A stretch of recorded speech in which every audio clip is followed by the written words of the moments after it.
తాకట్లో ఉన్న మీ బంగారాన్ని విడిపించి ఆ రోజు ఆన్లైన్ రేటుకి కొంటాం. Sharma gold company. నమస్కారం, మీరు చూస్తుంది సుమన్ టీవీ. నా పేరు కీర్తి. నాతో పాటు ప్రముఖ ఆస్ట్రాలజర్ బ్రహ్మశ్రీ సుభాష్ శర్మ గురుగారు ఉన్నారు. నమస్తే గురుగారు. శ్రీమాత్రే నమః. శ్రీమాత్రే నమః. గురుగారు, గతంలో మనం వీడియోలోనే మీరు చెప్పున్నారు, ఇలా టెర్రరిస్ట్ అటాక్లు కానివ్వండి, యుద్ధ వాతావరణం కానివ్వండి, కరోనా లాంటి వ్యాధి రాదు, కానీ ఇలాంటి డిస్టర్బెన్సెస్ మాత్రం తప్పకుండా మన దేశంలో రానుండొచ్చు ఆ షష్టగ్రహ కూటమి వల్ల అని అన్నారు. అనుకున్నట్టుగానే జరుగుతుంది. సో రాబోయే కాలంలో ఇంకా ఎలా ఉండబోతుంది అంటారు? ఇది నిజంగానే పాకిస్తాన్ ఇండియా మధ్య ఇప్పుడు మనం వీడియో చేస్తున్న సమయానికి యుద్ధం జరుగుతుంది, జరగాల్సిందే అన్న వాతావరణమే కనిపిస్తుంది. తప్పకుండా తెలియజేస్తాను. ముందుగా ప్రేక్షకులందరికీ శ్రీమాత్రే నమః, శ్రీ గురుభ్యో నమః. జ్ఞానినాంనపి చేతాంసి దేవి భగవతి హిసా బలాయ కృష్ణమోహాయ మహామాయ ప్రయశ్చతి. అంటే గతంలో షష్టగ్రహ కూటమి ప్రభావం వల్ల శని ఎప్పుడైతే ఒక రాశి నుంచి ఇంకో రాశిలోకి ప్రవేశం చేయడం జరుగుతుందో అప్పుడు తప్పకుండా దేశమునందు, ప్రపంచమునందు లేదా రాష్ట్రమునందు తప్పకుండా యుద్ధ వాతావరణం మొదలయ్యేటటువంటి సిచ్యువేషన్లు తప్పకుండా జరుగుతాయి. అది ఇప్పుడే కాదు, ఎప్పుడైనా సరే. అందులోనూ మీనరాశిలో సంభవించడం జరిగింది. మీనరాశి అంటే జలతత్వం కలిగినటువంటి రాశి కావున ఆ జలతత్వంలో ఉన్నటువంటి కాశ్మీర్ అంటే చల్లని ప్రదేశం, అక్కడ హిమాలయాలు, మంచు పర్వతాలు ఎక్కువగా ఉన్నటువంటి ప్రదేశం. అందుకే నీటితో కూడుకున్నటువంటి ప్రదేశాలు ఎక్కడైతే ఉంటాయో అక్కడ తప్పకుండా యుద్ధ వాతావరణాలు మొదలవుతాయి. అదే ఇప్పుడు జరగబోయేటటువంటి పాక్ భారత్ మధ్య జరిగేటటువంటి యుద్ధ వాతావరణం. ఆల్రెడీ గతంలో మనం చూసుకున్నాము, మా పాకిస్తాన్ వాళ్ళు మన హిందువుల్ని మనకు ఊచకోత కోసారు, ఎన్నో రకాలైనటువంటి ప్రాణ నష్టాన్ని కలిగించారు. దాని కారణం చేత దేశంలో ఎన్నో రకాలైనటువంటి అలజడులు రేగాయి, ఎంతోమంది బాధపడినటువంటి సంఘటనలు మనకు కనిపించాయి. ఇది కేవలం శ్రీకారం, అంటే కేవలం దానికి శ్రీకారం మాత్రమే చుట్టారు. ఇది ఇంకా రాబోయేటటువంటి రోజులలో ఉద్రిక్తమయ్యేటటువంటి సూచనలు మనకు తప్పకుండా కనిపిస్తాయి. ఇది ఇంకా స్టార్టింగ్ మాత్రమే, స్టార్టింగే, ఇది కేవలం స్టార్టింగ్ పాయింట్, ఇంకా ఎండింగ్ పాయింట్ రాలేదు, కేవలం స్టార్టింగ్ పాయింట్లోనే ఉన్నాం.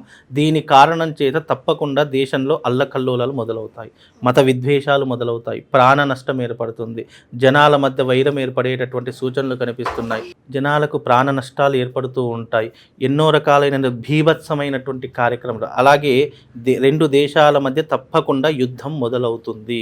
అది రాబోయే ఈ 3 నెలల్లో మనందరికీ కూడా తెలిసేటటువంటి సూచనలు తప్పకుండా కనిపిస్తాయి. అలాగే ప్రముఖ రాజకీయంలో ఉన్నటువంటి ఒక వ్యక్తికి మరణగండం కూడా సూచించడం జరుగుతుంది. అయితే ఇవన్నీ పరిస్థితి దేని కారణరీత్యా అవుతున్నాయి అంటే ఈ షష్టగ్రహ కూటమి యొక్క ప్రభావం. అంటే మరణిస్తాడు అని చెప్పలేము, జాతకం కూడా చెప్పకూడదు, కాకపోతే మరణ గండం గండం అంటే ఏంటి, ఆపదలు ముంచుకొచ్చేటటువంటి స్థితి, అవకాశాలు ఏర్పడుతూ ఉంటాయి. ఎన్నో రకాలైనటువంటి రాజకీయాలలో మార్పులు ఏర్పడుతూ ఉంటాయి, రాజకీయాలలో కూడా ముప్పు ఏర్పడేటటువంటి అవకాశం ఏర్పడుతుంది, రాజకీయాలలో కూడా యుద్ధ వాతావరణం మొదలవుతుంది. ఎన్నో రకాలుగా తిట్టుకోవడం, దూషించుకోవడము, దెబ్బలాడుకోవడము, ఒకరి మీద ఒకరు నిందలు వేసుకోవడం, ఇలాంటి పరిస్థితులు ఏర్పడతాయి. అలాగే ఇరు దేశాల మధ్య తప్పకుండా ఈ రకమైనటువంటి యుద్ధ వాతావరణం ఏర్పడేటటువంటి సూచనలు తప్పకుండా యుద్ధ వాతావరణం మొదలవుతుంది అనేసరికి పాకిస్తాన్లో దాదాపుగా 50,000 మంది ఈ యొక్క ఆర్మీ ట్రైనింగ్ తీసుకునే వాళ్ళు 50,000 మంది రిజైన్ చేసేసారు తమ జాబుకి. ఎందుకంటే భారత్తో మేము తట్టుకోలేం, భారతదేశంతో యుద్ధం మొదలైంది అంటే పాకిస్తాన్ మొత్తం అల్లకల్లోలం అయిపోతుంది, ఒక చీమ కూడా మిగలదు అనే ఒక భయాందోళన ఆల్రెడీ వాళ్ళ దాంట్లో మొదలైపోయింది. అయితే వాళ్ళు సామరస్యానికైనా రావాలి, లేదా మనతో ఏదో రకాల సంధిభావం తెలుపుకోవాలి తప్ప వాళ్ళకు వేరే అవకాశం లేదు. ఒకవేళ అది జరగకపోతే గనక తప్పకుండా పాకిస్తాన్పై యుద్ధం అనేటట్టు ప్రకటించడం జరుగుతుంది. ఆల్రెడీ దీని మీద ఎన్నో రకాలైనటువంటి వ్యవహారాలు నడుస్తున్నాయి, చర్చలు కూడా నడుస్తున్నాయి. అది మనకు రాబోయే ఇంకా 3 నెలల్లో తప్పకుండా దీని యొక్క ప్రభావం అనేటివి మనం చూస్తామండి. గురుగారు, మనం ఆక్రమించుకునే పరిస్థితి కూడా ఉందా పాకిస్తాన్? ఏమైనా కొంత భాగం వరకు ఆక్రమించుకునే అవకాశం ఉంది అని విశ్లేషకులు చెప్తున్నారు. కొంత భాగం కాదండి, అసలు కాశ్మీరే మనది. వీళ్ళు పాకిస్తాన్ వాళ్ళు వచ్చి ఎన్నో రకాలైన దాడులు చేసి అనవసరంగా వాళ్ళు ఆక్రమించారు తప్ప ఇది మనం ఆక్రమించుకోవడం కాదు, మన భారతదేశాన్ని మన దాంట్లో కలుపుకుంటున్నాము. పాకిస్తాన్ అనేటటువంటి దేశం ముస్లింలు ఎన్నో రకాల తీవ్రమైనటువంటి దాడులు చేసి పాకిస్తాన్ తమ కంట్రోల్లో పెట్టుకున్నటువంటి సిచ్యువేషన్లు ఉన్నాయి. ఇప్పుడు దాన్ని సాధించడానికి ఎంతోమంది ఎన్నో రకాల ప్రయత్నాలు చేశారు, కానీ ఎక్కడా కూడా అది సఫలీకృతం కాలేదు. ఇప్పుడు మాత్రం అది తప్పకుండా అలా 25% వరకు మనం తీసుకున్నాము, ఇంకా మిగతా 75% ఈ 3 నెలల్లో తప్పకుండా మనకు వచ్చేటటువంటి అవకాశం ఏర్పడుతుంది. మన భారతదేశంలో పాక్ విలీనమయ్యేటటువంటి అవకాశాలు సూచనలు కనిపిస్తున్నాయి. ముస్లింల దాడులు తీవ్రంగా చెలరేగి ఎన్నో రకాల ప్రాణ నష్టం జరిగేటటువంటి సూచనల ద్వారా ఇవన్నీ కూడా ఏర్పడేటటువంటి అవకాశాలు ఏర్పడతాయి. ఏదైనా అంటే నిప్పు లేనిదే పొగ రాదు అన్నట్టుగా వాళ్ళు ఒక నిప్పును రాజేశారు. దాన్ని ఎంతవరకు తగ్గించుకుంటే వాళ్ళకు అంత క్షేమము. లేదు అని అంటే తప్పకుండా పాకిస్తాన్కు ప్రాణ నష్టం తప్పదు. అలాగే దీనివల్ల జనాలలోకి ఎంతోమంది అల్లకల్లోలమైపోతూ ఉంటారు, మత విద్వేషాలు పెరుగుతూ ఉంటాయి. అలాగే రాజకీయ నాయకులకు కూడా ముప్పులు అనేటటువంటివి ఏర్పడుతూ ఉంటాయి. ఎన్నో రకాలైనటువంటి ఇబ్బందులు ఈ షష్టగ్రహ కూటమి ప్రభావం వల్ల ఏర్పడే సూచనలు ఉన్నాయి. దీని యొక్క ప్రభావం గతంలో ఉగాది రోజే చెప్పాను. ఏంటి అంటే శని ఎప్పుడైతే మార్పు చెందుతాడో ముఖ్యంగా రాష్ట్ర రాజకీయంలో అలాగే దేశం నందు ప్రపంచం నందు ముప్పులు ఏర్పడతాయి, యుద్ధ వాతావరణం మొదలవుతాయి, భూకంపాలు లేదా జల నష్టము ప్రాణ నష్టం ఏర్పడుతుంది. ఎప్పుడైతే చెప్పానో ఆల్రెడీ బ్యాంకాక్ లో ఒకటి జల ప్రళయం రావడం జరిగింది, అప్పుడే వచ్చింది, మన దగ్గర కూడా వచ్చింది. ఇప్పుడు యుద్ధ వాతావరణం మొదలైంది. ఇక దీని తర్వాత వచ్చేటటువంటి ప్రాణ నష్టము. తప్పకుండా ప్రాణ నష్టం అనే ఇప్పుడు యుద్ధ వాతావరణం మొదలైంది, తప్పకుండా ప్రాణ నష్టం కూడా జరుగుతుంది, ఎంతో కొంత జరుగుతుంది. దీని యొక్క ప్రభావం దాదాపు ఇంకా 3 నెలల పాటు మన యొక్క దేశంలో ఏర్పడేటటువంటి సూచనలు కనిపిస్తున్నాయి. కనుక కొంచెం ప్రజలందరూ అప్రమత్తంగా ఉండాలి. ఆల్రెడీ ఇప్పటికే మనం పోలీసుల చెకింగ్లు చూస్తూనే ఉన్నాము. ఉగ్రవాదులు మన దేశంలోకి సంచరిస్తున్నారు, తిరుగుతున్నారు, మన దేశంలో అడుగు పెట్టారని చెప్పేసి క్రౌడెడ్ ప్లేస్లో బాంబు పేలుళ్ళు కానీ బాంబులు పెట్టడం కానీ ఇలాంటివి జరిగేటటువంటి సూచనలు ఉన్నాయని చెప్పేసి మనకు ఆల్రెడీ ఈ ఇంటెలిజెన్స్ రిపోర్ట్స్ వచ్చేసాయి. దాని యొక్క కారణం చేత పోలీసులందరూ కూడా అప్రమత్తంగా ఉన్నారు. ఎన్నో రకాలైనటువంటి చెకింగ్లు నడుస్తూ ఉన్నాయి. ఇలాగే పోలీసులందరూ అప్రమత్తంగా ఉండి దేశాన్ని సంరక్షించుకుంటే ఎన్నో రకాలుగా మేలు జరుగుతుంది. మనము మన భారతదేశము సుభిక్షంగా ఉండాలని ఆ అమ్మవారిని కోరుకుంటూ ఇలాంటి యుద్ధాలు ఇలాంటి ప్రాణ నష్టం జరగకూడదని కోరుకుంటున్నాను. రైట్ గురుగారు, అంటే షష్టగ్రహ కూటమి వల్ల ఇవి జరుగుతాయి అని మనం చెప్పాము. జస్ట్ ఒక అలర్ట్ మెసేజ్ కోసమే, ఎవరిని భయపెట్టడానికి ఎప్పుడూ కూడా భయపెట్టడానికి సూచనలు ఇప్పుడు ఏవైనా కానీ ఇప్పుడు సూచించిన తర్వాత అవి జరిగిన తర్వాత మనం అబ్బా ఈ ఇప్పుడు బ్యాంకాక్లో ఎప్పుడో భూకంపం వస్తుంది మనం ఉగాది రోజు చెప్పాం, అంటే జరగక ముందే చెప్పాము, అలాగే వచ్చింది కదా. ఇప్పుడు అలాగే యుద్ధ వాతావరణం మొదలవుతుంది అని చెప్పాము. ఆల్రెడీ మొదలయ్యేటటువంటి సూచనలు మనకు ఆల్రెడీ కనిపిస్తూ ఉన్నాయి. అలాగే రాజకీయాల్లో పెనుమార్పులు కనిపిస్తాయని గతంలో చెప్పాము. అలాగే ఎన్నో రకాలైనటువంటి అవాంతరాలు ఏర్పడుతున్నాయి రాష్ట్ర రాజకీయంలో. ఇలా ఒకటి కాదు రెండు కాదు ఒకటి జరుగుతుంటూ వస్తుంది. అది కాలక్రమంలో ఒక సూచన లాగా చెప్పడమే జరుగుతుంది తప్ప అవి దాని టైం పీరియడ్ దాని డేట్ పీరియడ్ ఎప్పుడు కూడా చెప్పలేము. కాకపోతే అకార్డింగ్ ఆస్ట్రాలజీ షష్టగ్రహ కూటమి యొక్క ప్రభావము ఇంకా రాబోయే 3 నెలలు ఉంటుంది.